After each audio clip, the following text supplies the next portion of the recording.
दोस्तों इंडिया में 40 से ज्यादा म्यूचुअल फंड कंपनीज हैं और 2000 से ज्यादा म्यूचुअल फंड स्कीम है। तो इस वीडियो के अगले कुछ मिनट आपको लाइफ टाइम बहुत काम आएगा एंड म्यूचुअल फंड की कुछ प्रोसेस और इम्पोर्टेंट चीजें बताने वाला हूं जो आपको एक अच्छा म्यूचुअल फंड पिक करने में मदद करेगा। तो आज के इस वीडियो में हम इसी चीज को डिटेल में डिस्कस करेंगे। अगर आप बिगिनर है तो मैं सभी प्रोसेस को एक्सप्लेन करूंगा जिससे आप एक अच्छा म्यूचुअल फंड पिक कर सके। अभी 31 मार्च 2023 को एक डेटा आया है, वो ये है की इक्विटी म्यूचुअल फंड में सबसे ज्यादा फ्लेक्सी कैप, उसके बाद लार्ज कैप फंड, उसके बाद mid cap fund and last में इंडेक्स फंड में पैसा सबसे ज्यादा इन्वेस्ट किया जा रहा है। यहाँ पर इंडेक्स फंड एक पैसिव म्यूचुअल फंड है। जनरली म्यूचुअल फंड मैनेजर के बेसिस पे दो टाइप का होता है। एक्टिव म्यूचुअल फंड जिसमें फंड मैनेजर डिसाइड करता है कि कब कितना कहाँ इन्वेस्ट करना और एग्जिट करना है। सेकंड पैसिव म्यूचुअल फंड, इसमें फंड मैनेजर का कोई रोल नहीं होता है like index fund. Index fund को पिक करने का इम्पोर्टेंट रेशियो है ट्रैकिंग एरर और एक्सपेंस रेशियो। इस वीडियो में मैंने इंडेक्स फंड को डिस्कस किया है और इस साथ में टॉप 3 बेस्ट इंडेक्स फंड को डिस्कस किया है, तो आप वह वीडियो जाकर देख सकते हैं। इस वीडियो में काफी रिसर्च और एनालिसिस के बाद टॉप 3 बेस्ट फंड डिस्कस किया है जो कंसिस्टेंटली अपने बेंचमार्क को बीट करते आ रहे हैं, क्योंकि हर म्यूचुअल फंड का एक बेंचमार्क इंडेक्स होता है। अगर हम इक्विटी म्यूचुअल फंड की बात करें तो इंडेक्स फंड के अलावा जितने भी कैटेगरी हैं like else, value fund, sectoral fund, multi cap, flexi cap, small cap, large cap और मिड कैप, इस कैटेगरी में इन्वेस्ट करने बढ़िया समझते हैं। लेकिन कितने म्यूचुअल फंड अपने बेंचमार्क के अगेंस्ट परफॉर्म कर रहे हैं, तो ये डाटा देखकर आप हैरान हो जाएंगे। Around 66% equity mutual fund scheme failed हैं अपने बेंचमार्क को बीट करने में लास्ट 3 ईयर टाइम पीरियड में। यह एनालिसिस 196 इक्विटी स्कीम पर किया गया था जिनका फंड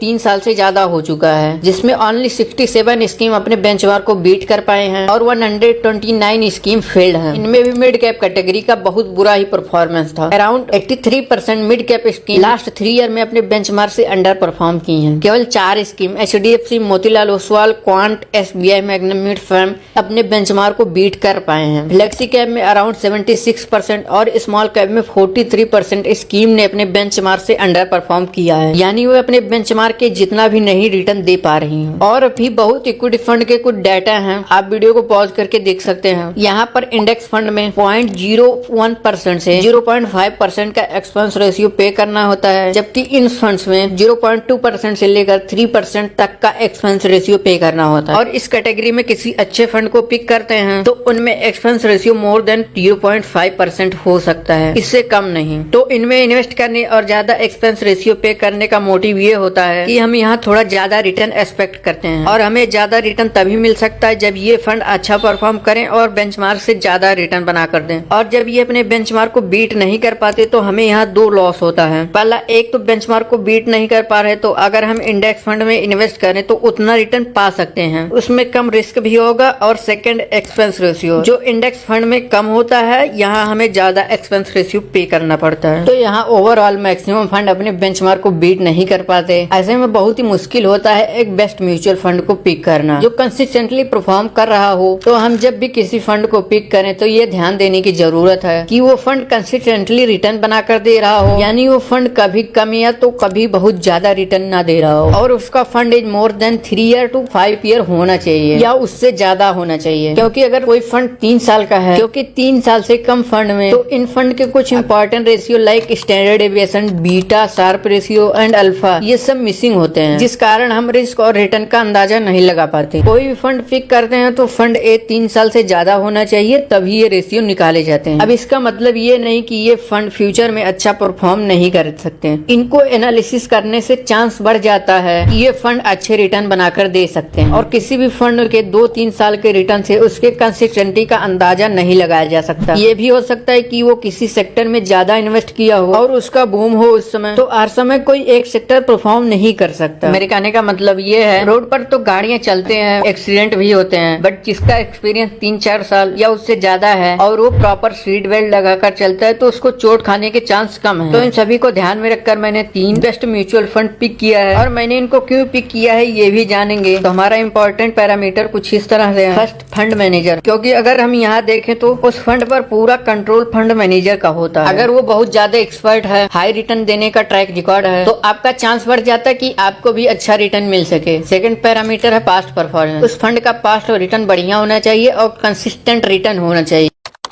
अगर किसी फंड के एक्सपेंस रेशियो ज्यादा है तो लॉन्ग टर्म में हमारे फंड का इसका बुरा इम्पैक्ट पड़ता है। तो एक्सपेंस रेशियो कम होना चाहिए। तो इसका मतलब ये नहीं कोई म्यूचुअल फंड 20% का रिटर्न दे रहा है उसका एक्सपेंस रेशियो 1% है और कोई 15% का रिटर्न दे रहा है उसका एक्सपेंस रेशियो 0.5% है। तो हमें 15% वाले फंड को पिक करना है। हमें यहाँ 20% वाले रिटर्न को पिक करना है क्योंकि हमें ज्यादा रिटर्न दे रहा है तो हम ज्यादा एक्सपेंस रेशियो पे कर सकते हैं। फोर्थ पैरामीटर है स्टैंडर्ड डेविएशन। इसका मतलब ये फंड अपने एवरेज रिटर्न से कितना ज्यादा और कितना कम रिटर्न दे सकता है। स्टैंडर्ड डेविएशन हमेशा कम होना चाहिए। अगर ये ज्यादा होगा तो फंड उतना ज्यादा वोलेटाइल होगा। फिफ्थ पैरामीटर है बीटा। ये भी वोलेटिलिटी को बताता है। अगर बीटा का वैल्यू 1 से अधिक है तो वो अपने बेंचमार्क से ज्यादा वोलेटाइल है। बीटा का वैल्यू हमेशा 1 से कम होना चाहिए और ये जितना कम होगा उतना बेटर है। 6 नंबर है अल्फा। अल्फा बताता है कि कोई फंड अपने बेंचमार्क के कंपेयर में कैसा परफॉर्म किया है। ये ज्यादा होना चाहिए। ये कुछ इंपॉर्टेंट पैरामीटर है जिनके बेसिस में मैंने इन फंड को पिक किया है। तो आइए इन फंड को डिस्कस कर लेते हैं और उससे पहले इक्विटी म्यूचुअल फंड के प्रॉफिट पर टैक्सेशन की बात कर लेते हैं। तो यहाँ 2 तरह का टैक्स एप्लीकेबल होता है, LTCJ यानी long term capital gain tax और दूसरा STCJ यानी short term capital gain tax. अगर आप आफ्टर 1 ईयर या मोर देन 1 ईयर अपने यूनिट्स को सेल करते हैं तो आपको LTCJ long term capital gain 10% plus cess देना होगा। अगर आप विद इन 1 ईयर यानी 1 साल के अंदर अपने यूनिट्स को रिडीम करते हैं तो आपको STCJ यानी short term capital gain tax 15% plus cess देना होगा। पर यहाँ एक चीज का ध्यान देना है, अगर आपका long term capital gain up to 1 lakh है तो आपको कोई टैक्स नहीं देना होगा, 1% भी नहीं। अगर आपका प्रॉफिट 1 लाख से ज्यादा है तो 1 लाख से ज्यादा अमाउंट पर 10% टैक्स देना होगा। फॉर एग्जाम्पल अगर long term capital gain 1.5 lakh है तो आपको 15,000 पर 10% प्लस सेस टैक्स देना होगा। अब आइए अपने फंड को डिस्कस कर लेते हैं। हमारा फर्स्ट फंड है Nippon India small cap fund. Small cap एक ऐसी कैटेगरी है जिसमें आपको लॉन्ग टर्म 5 साल या उससे ज्यादा टाइम पीरियड में हमेशा प्रॉफिट होगा और कंपेयर अदर फंड बहुत ही अच्छा रिटर्न मिलता है। स्मॉल कैप में बहुत सारे फंड है जो बहुत अच्छा रिटर्न बनाकर दे रहे हैं, लेकिन इसका मतलब ये नहीं वो रिटर्न पैरामीटर को देखकर अपने पोर्टफोलियो में रख लेना चाहिए। Nippon India small cap fund में कंपेरेटिवली इसका रिस्क और रिटर्न काफी अच्छा है। अगर हम इस फंड के रिटर्न की बात करें तो इस फंड ने last 1 year, 3 year, 5 year, 10 year और ऑल टाइम एवरेज रिटर्न देखें तो इस फंड ने कंसिस्टेंटली अपने बेंचमार्क को बीट किया है और बेंचमार्क से ज्यादा रिटर्न बनाकर दिया है। अगर हम इसके रिटर्न को कंपेयर करें बेंचमार्क से तो 6 मंथ इसमें 33.4% का रिटर्न दिया है, जबकि बेंचमार्क का रिटर्न 35% है। इक्विटी स्मॉल कैप 31.46% का रिटर्न दिया है। लास्ट 1 ईयर में इस फंड ने 37% का रिटर्न दिया है, बेंचमार्क ने 34% का और इक्विटी स्मॉल कैप ने 13% का रिटर्न दिया है। जनरली 1 साल इक्विटी टाइम पीरियड में अच्छा नहीं माना जाता है। अगर हम इस फंड के लास्ट 3 ईयर, 5 ईयर, 10 ईयर का रिटर्न देखें तो इसने हर बार बेंचमार्क और कैटेगरी दोनों को बीट किया है। अगर हम इसके रिस्क पैरामीटर की बात करें तो स्टैंडर्ड डेविएशन कैटेगरी एवरेज से थोड़ा सा ज्यादा है। ये जितना कम होगा उतना बढ़िया है। शार्प रेशियो और सर्टेनी रेशियो ये भी रिस्क एडजस्टेड रिटर्न को बताते हैं। ये जितना ज्यादा होगा उतना बढ़िया है। तो यहाँ ये दोनों रेशियो ज्यादा हैं। अल्फा बताता है कोई फंड अपने बेंचमार्क के कंपेयर में कैसा परफॉर्म किया है। अल्फा जितना ज्यादा होगा उतना बेटर है। तो यहाँ अल्फा कैटेगरी एवरेज से ज्यादा है। इस फंड के पोर्टफोलियो में नंबर